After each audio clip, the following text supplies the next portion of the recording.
Jangan lupa subscribe YouTube channel Metro TV News dan jangan lupa nyalakan notifikasinya. Pemirsa, pasca teror bom gereja katedral di Makassar, tim Densus 88 bergerak cepat memburu anggota kelompok teroris lainnya di sejumlah daerah. Lalu apakah teror bom di Makassar menjadi pemicu untuk aksi teror lainnya? Kita akan membahasnya bersama dengan Direktur di Indonesia Intelligence Institute, Ridwan Habib. Selamat pagi, Mas Ridwan. Selamat pagi, Mbak Vera. Ya, kalau kita lihat kan rangkaian penangkapan sudah dilakukan oleh aparat. Dan yang terakhir ada di kawasan Condet, kemudian juga ada di kawasan Banten. Tapi kalau Anda lihat, apakah ini memang kuat afiliasinya dengan yang berada di Makassar? Secara ideologi mereka sangat diduga kuat sama. Artinya sama-sama sebagai anggota Jamaah Ansarud Daulah. Akan tetapi apakah ada koneksi langsung antara jejaring Makassar dengan jejaring Bekasi? Ini yang saya kira harus kita tunggu penyelidikan lebih dalam dari Densus 88. Karena biasanya mereka ini beroperasi dengan sel-sel yang terputus. Artinya sel Makassar ya beroperasi di wilayah Makassar. Sel Bekasi beroperasi di sekitar wilayah Bekasi. Sehingga kemudian kadangkala tidak ada komunikasi langsung, direct contact antara beberapa sel yang ada di Indonesia. Walaupun secara ideologi mereka sama-sama meyakini pro-ISIS, meyakini Daulah Islamiyah versi ISIS. Oke, tapi kalau dilihat dari barang bukti yang sudah diamankan, bahkan ada bom aktif juga ya, ada 5 bom aktif, kemudian bahan-bahan peledak. Kalau dilihat dari spesifikasi apa yang digunakan oleh mereka untuk dalam perakitan bom, apakah memang kuat ini adalah yang biasa terpola dilakukan oleh JAD? Ya, mungkin maksud Anda penangkapan terakhir yang Bekasi ya. Memang karakteristiknya dari bahan-bahannya itu TATP itu memang lazim dipakai untuk penyerangan oleh kelompok JAD. Dan di Makassar pun dengan rangkaian bom panci seperti itu, dengan pelaku yang terburai menjadi beberapa bagian tubuh, itu juga sangat layak diduga itu adalah TATP. Jadi memang dari karakteristiknya ya, karakteristik bahan, kemudian karakteristik casing. Casing itu tempat bom, dan di Bekasi ini menggunakan selongsong pipa besi, itu karakteristik khas dari JAD. Iya, dengan adanya bom aktif dan sejumlah bahan baku peledak ini dimungkinkan memang akan ada serangan lanjutan selain yang sudah terjadi di Makassar. Ya, betul. Serangan susulan ya. Mungkin bukan susulan sih sebenarnya. Karena biasanya sekali lagi mereka ini beroperasi mandiri per sel. Jadi mereka setiap sel ini sudah punya planningnya sendiri-sendiri.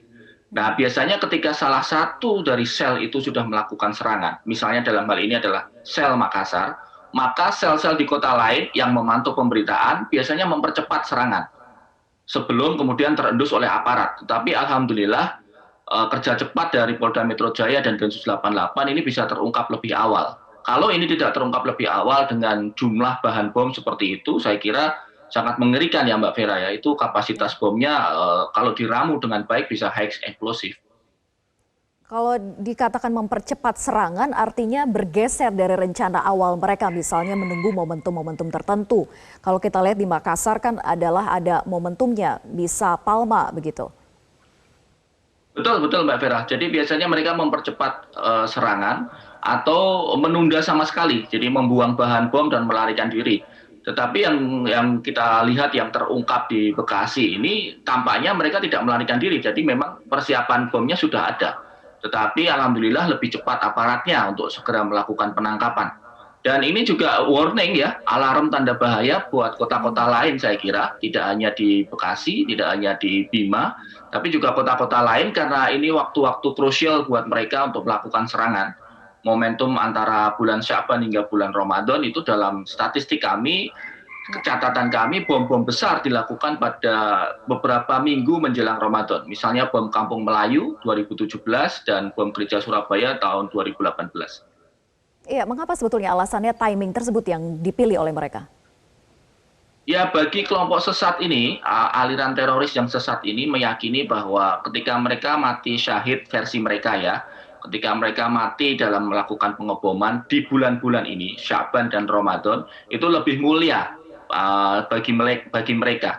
Tentu ini pemahaman yang salah ya, terutama memahami makna jihad secara salah, dan ini adalah tugas besar para pimpinan agama, terutama dalam hal ini adalah pimpinan keagamaan umat Islam, NU, Muhammadiyah, dan ormas-ormas yang lain, untuk menyadarkan bahwa pemahaman seperti ini salah dan sesat gitu. Iya, tapi kalau kita telisik lagi yang di Makassar begitu ya, ini momentumnya sudah jelas, ada Misa Palma, kemudian sepertinya semuanya sudah sangat terekayasa dengan baik. Kami juga melihat di video itu 2 orang wanita yang seperti memberikan kode. Nah, apakah memang mereka ini sebetulnya bukan hanya sepasang pengantin yang disiapkan, tetapi juga ada beberapa orang yang membantu aksi mereka? Oh iya, kalau aksi seperti itu tidak mungkin hanya disiapkan berdua suami istri itu. Pasti jaringannya yang membantu ya. Sisa-sisa jejaring dari penangkapan di awal Januari. Kita ingat salah satu guru mereka namanya Rizaldi yang menikahkan mereka itu ditembak Densus 88 pada 6 Januari 2021 di Kecamatan Biringkanaya, kira-kira 15 menit dari katedral. Dan barangkali faktor itu juga memicu mereka untuk melakukan pembalasan dendam karena guru yang menikahkan mereka, yang menjadi mentor spiritual mereka ditembak polisi. Saya meyakini pasti akan ada penangkapan-penangkapan berikutnya di Sulawesi Selatan, terutama yang terkait dengan jaringan pengebom bom katedral ini. Oke, sel-sel akar ini memang masih sangat masifkah di Makassar? Walaupun kemarin juga kita tahu sudah ada sekitar 20-an yang dilakukan penangkapan terduga teroris di Makassar. Ya, jejaring mereka ini kan memang beroperasi secara tertutup ya. Hanya dengan kemampuan intelijen dan tactical intelijen yang bisa mengendus mereka dengan baik. Dan sekali lagi mereka ini adu cepat. Misalnya mereka kemudian membuang ponsel, mengganti nomor handphone, berpindah secara cepat. Nah, ini saya kira juga memang tantangan besar bagi aparat kepolisian kita. Siapa yang lebih dulu gitu, antara kelompok teror ataukah aparat gitu. Baik, Mas Ridwan, kita akan lanjutkan perbincangan usai jeda. Tetaplah bersama kami di Metro Pagi Prime Time.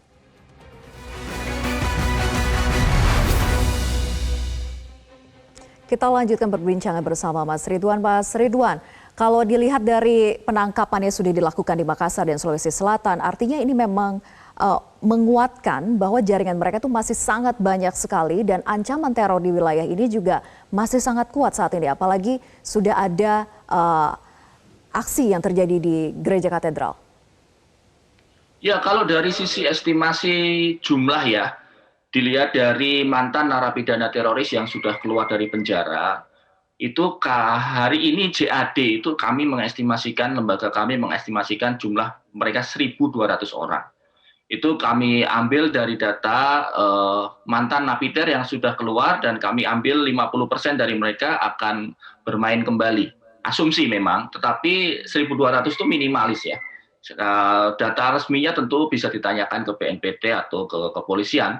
Dan kalaupun misalnya 10% saja dari estimasi itu, 120 orang mempunyai kemampuan perakitan bom dan mempunyai nyali atau tekad yang kuat untuk melakukan aksi bom bunuh diri seperti di Katedral Makassar, saya kira itu ancaman serius bagi Indonesia.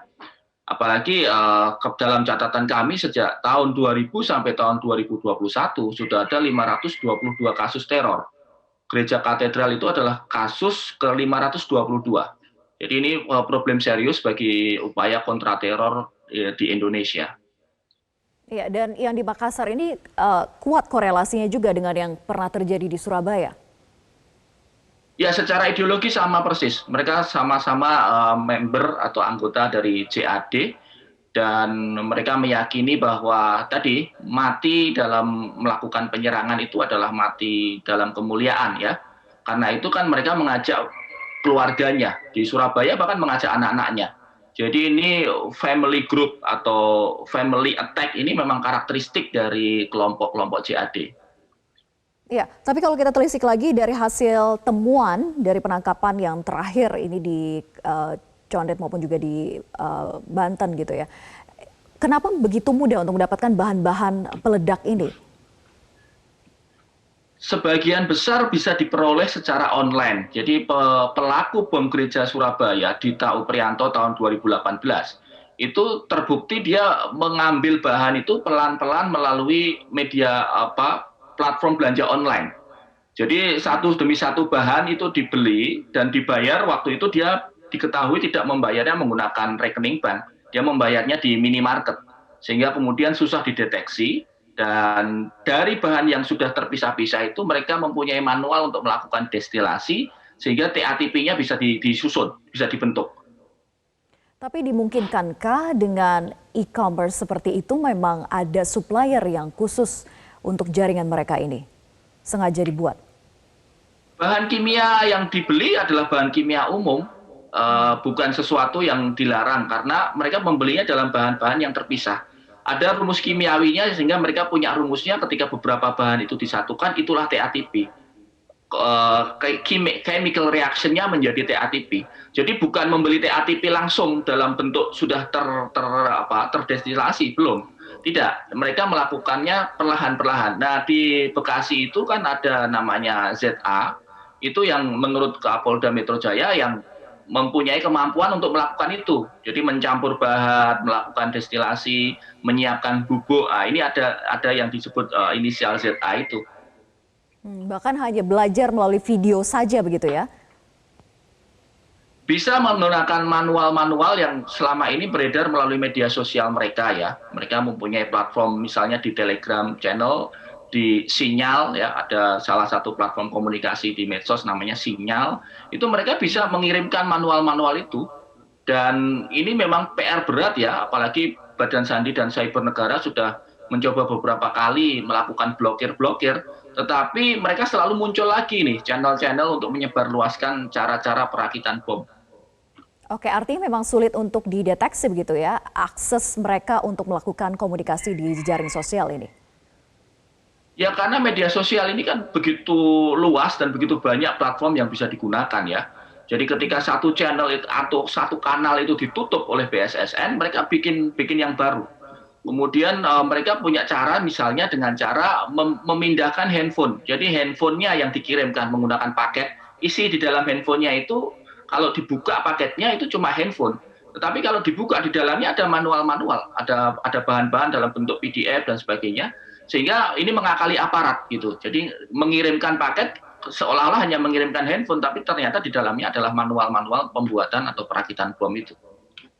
Oke, Mas Ridwan, ini kan kemudian ZA ini diduga memang, bukan diduga ya, memang adalah anggota dari FPI begitu, dan sempat juga hadir ke Pengadilan Negeri Jakarta Timur ketika memang Rizik Syihab mengalami ataupun menjalani proses persidangan.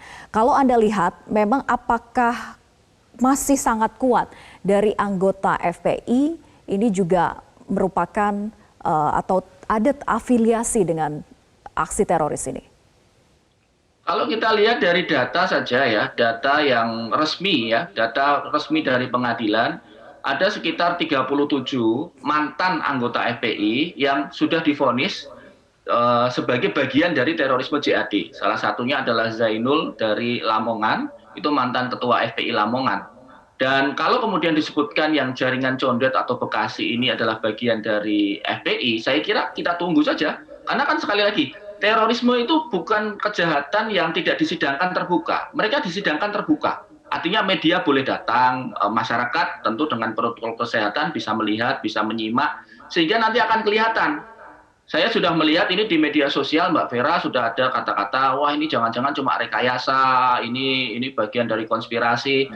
Biasanya yang menuduh seperti itu tidak mau menyimak pengadilannya nanti. Biasanya seperti itu. Mereka hanya memuaskan egonya untuk menuduh ini rekayasa, tetapi tidak pernah mau menyimak di pengadilan. Semua ini nanti akan terbuka kok. Sudah jelas ada kartu keanggotaannya begitu ya? Ya nanti kan akan dibuktikan di pengadilan. Dan pengadilannya terbuka, artinya siapapun boleh melihat gitu. Baik, terakhir Mas Ridwan terkait dengan generasi milenial yang nampaknya belakangan ini justru sangat mudah terdoktrin dan juga terpapar dari paham-paham radikal ini. Seperti yang kita lihat pengantin yang ada di gereja katedral ini. Ya ini problem serius yang sudah bertahun-tahun kita diskusikan juga di Metro TV. Ini adalah problem serius bagi para dai Islam moderat untuk merangkul lebih banyak milenial untuk bicara tentang Islam yang damai ya. Kalau kemudian Muhammadiyah dan NU itu punya pengaruh yang sangat baik di kalangan milenial, misalnya mereka punya tim influencer, media sosialnya bagus, menyapa langsung ke masyarakat dengan lebih intensif, saya kira model-model seperti Lukman dan Dewi, pelaku bom katedral ini bisa kita kurangi. Mereka ini kan kekurangan guru, Baik. kekurangan literasi, kekurangan tokoh sehingga belajar ke tempat yang salah. Nah ini PR besar bagi ormas-ormas besar seperti NU dan Muhammadiyah. Baik, dan tugas kita bersama juga untuk bisa memberikan pemahaman yang baik dan benar begitu ya melalui berbagai macam platform. Terima kasih Mas Ridwan sudah bergabung bersama kami di Metro Pagi Prime Time.